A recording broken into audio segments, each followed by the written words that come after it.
चरण सरोज रज निज मन मुकुर सुधार बरनहुँ रघुबर बिमल यशु जो दायक फल चार बुद्धिहीन तन जान के और सुमिरो पवन कुमार बल बुद्धि विद्या देहु मोहि सुहरहु कलेश विकार पवन तनय संकट हरण मंगल मूर्ति रूप राम लखन सीता सहित हृदय बसो सुरभूप मातु मनाऊं सरस्वती और गौरी पुत्री गणेश कृपा दृष्टि मुझ पे करो मेरे पूज्य गुरु ब्रजेश।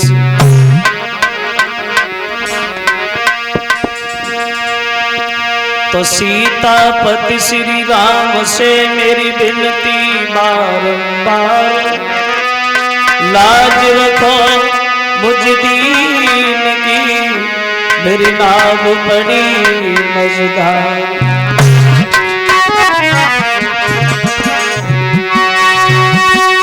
तो श्री राधा माधव तुम्हें और हम नमन करी हरिवार कृपा दृष्टि कीजियो प्रभु खेल गई पार बोली गोविंद भगवान की।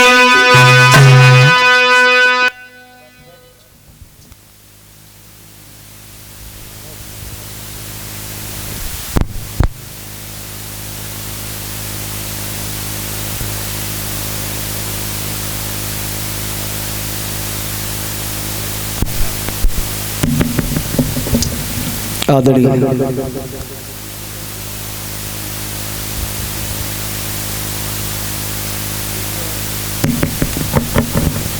उपस्थित हमारे सभी श्रोता बंधु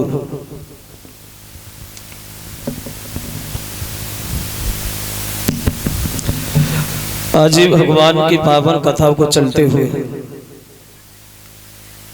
जो ये छठवां दिन है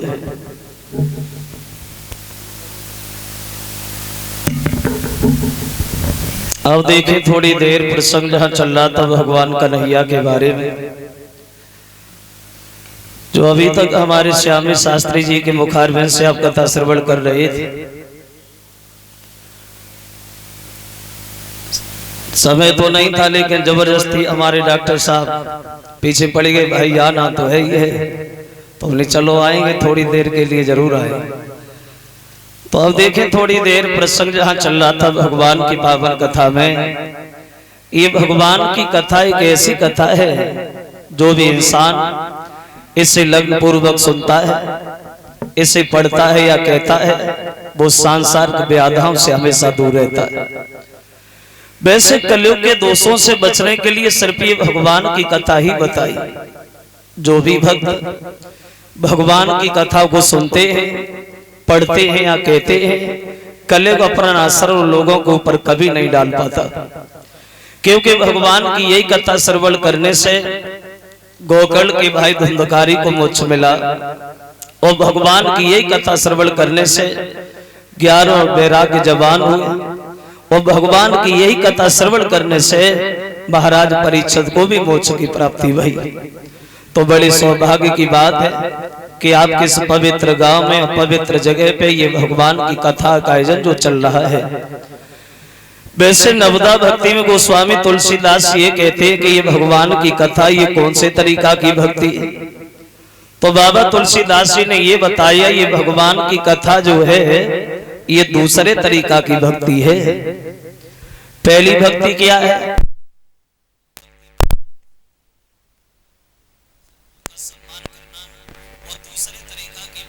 बताई जो भगवान के चरित्रों का वर्णन सुनना। तो आप देखें थोड़ी देर कन्हैया के बारे में कि भगवान श्याम सुंदर इनका अवतार तो हुआ था मथुरा की जेल खानों में और इनकी बधाई बाबा नंद के यहाँ गोकुल में बजाई गई। जब ये थोड़े समझदार हुए हैं तो सबसे पहले इन्होंने माखन चुराने का काम शुरू किया। गोपियों के घर में जाते हैं श्याम, माखन को चुरा चुरा के खाते हैं और गोपियां भगवान कन्हैया की शिकायत लेकर के यशोदा के पास आती हैं और इसी बहाने से भगवान के दर्शन करते अपने जीवन को सौभाग्यशाली समझती। जब ये वृंदावन वाले लोग गोकुल को छोड़ के जब निवास करते हैं वहां वृंदावन में, तो सब लोग जब गोकुल का त्याग कर देते हैं वृंदावन में पहुंच जाते हैं, तो एक दिन श्याम सुंदर जो है वो अपनी माँ यशोदा से बोले मैया एक बात हमें बता। क्या? बोले माँ हमें ये बता, ये गांव के जितने भी ग्वाल बाल है ये सब चले जाते हैं गाय चराने, मैं घर में अकेला रह जाता, भैया बलराम और जितने भी बच्चे हैं सब चले जाते, मुझे घर पे अच्छा नहीं लगता, मैया मैं भी जाऊंगा। पता नहीं कौन सी ऐसी बात है जो भैया बलराम हमें लेके नहीं जाते हैं। और कन्हैया यशोदा से बात बोले मैया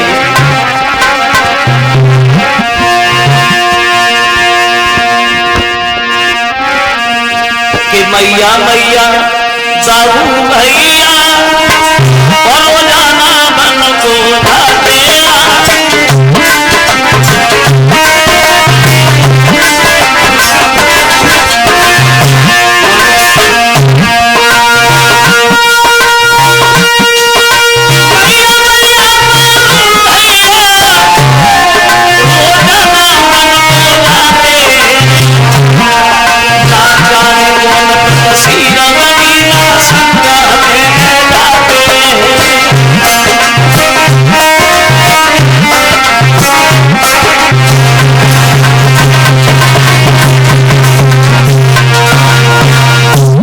दिया है माँ, भैया बलराम और जितने भी ग्वाल बाल हैं चले जाते गाय चरान, मैं घर में अकेला रह जाता हूँ, अच्छा नहीं लगता मैया मैं भी जाऊंगा।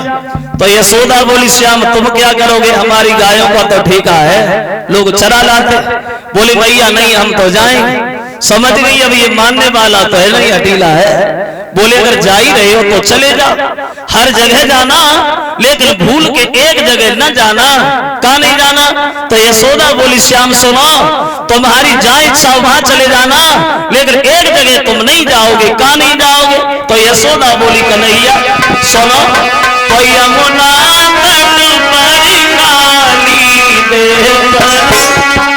और मेरे लाल भूल के मती जाना।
क्योंकि रमणक द्वीप का गया है, जिससे यमुना का पानी भी सैला हो गया। तब तो कन्हैया बोले नहीं जाएंगे मैया, लेकिन जब सवेरा हुआ तो सबसे पहले भगवान वही गए जाए यशोदा ने मना किया। देखा बड़ा सुंदर जगह है, बंसी उठाई बजाई भगवान।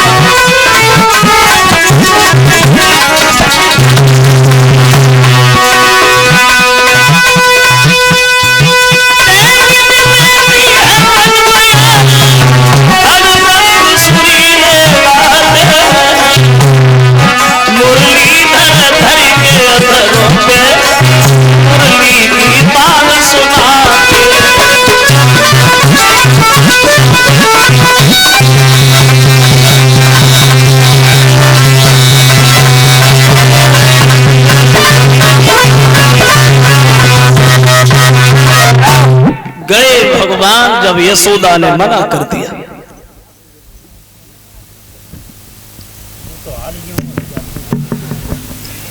यशोदा ने मना किया कि काली देह पे नहीं जाओगे क्योंकि कालिया नाग बस गया। तब तो भगवान मना करेंगे, लेकिन उस सुबह वहीं गए जहां यशोदा ने मना किया। देखा कि बड़ा सुंदर रमणीक जगह है, तो भगवान से रुका नहीं गया और बंसी उठा के बजाने लगे। इधर भगवान बंसी बजाने में लग गए और उधर कंस का भेजा हुआ बत्सासुर नाम का राक्षस बछड़ा बन करके कन्हैया के बछड़ों में शामिल हो गया। लेकिन बछड़ा बने हुए राक्षस को भगवान ने पहचान लिया और खेल ही खेल में उसका काम तमाम कर दिया। कंस इधर भेजता है, भगवान उसे मारते, तुम भेजे रहो हम मारे रहेंगे, हमें करना ही क्या। दरबार लगा है कंस का, बड़ा उदास बैठा है, तो सबसे एक बात बोला भैया, बड़े शर्म की बात, पूतना, सट्टासुर, तृणावर्त, अघासुर, बत्सासुर सब चले गए। अब की बार ऐसा कौन सा बहादुर है जो वृंदा बन जाए हमारे काल को मार के आए। तो एक बकासुर नाम का राक्षस खड़ा हो गया, बोले महाराज आप हमें भेजो, हम पूतना जैसे कायर नहीं है, हम तुम्हारे काल को मार के ही आएंगे। तो कंस बोला भैया अब तेरे अलावा बचा ही कौन है, तू चला जा। लेकिन ऐसा ना करना कि उन लोगों की तरह तू भी ना वापस लौट के आए। कंस ने बकासुर के हाथ अपने हाथ में लिए और बोले भैया तू चला जा। वो कहते हैं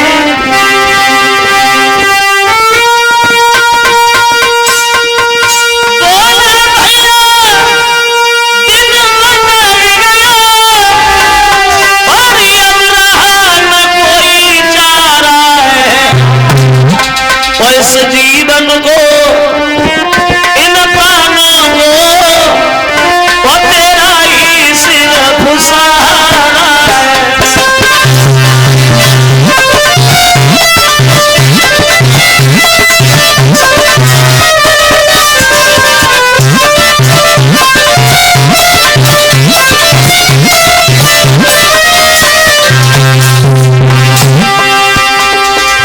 बोले चला जा। चला है तो बकासुर बगुला बन गया और बगुला बन के आगे बढ़ा।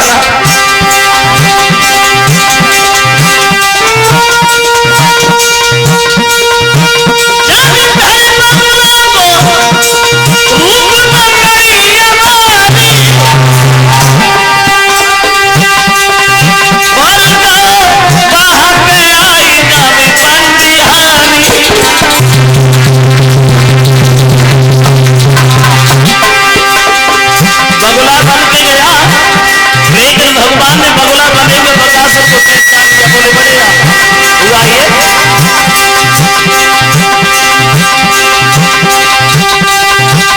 महाराज हाथ ले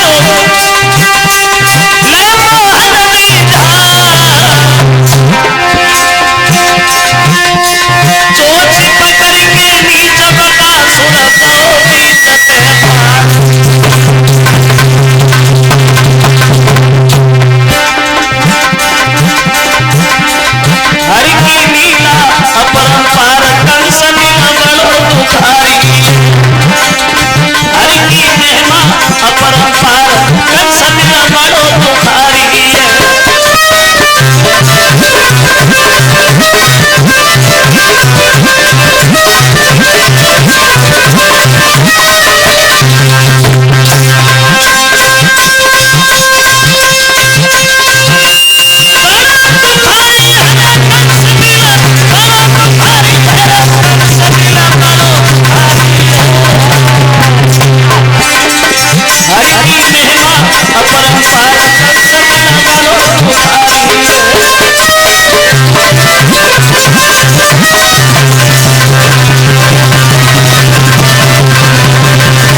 बगुला बन के गया है वो बकासुर, लेकिन बगुला बने हुए भगवान ने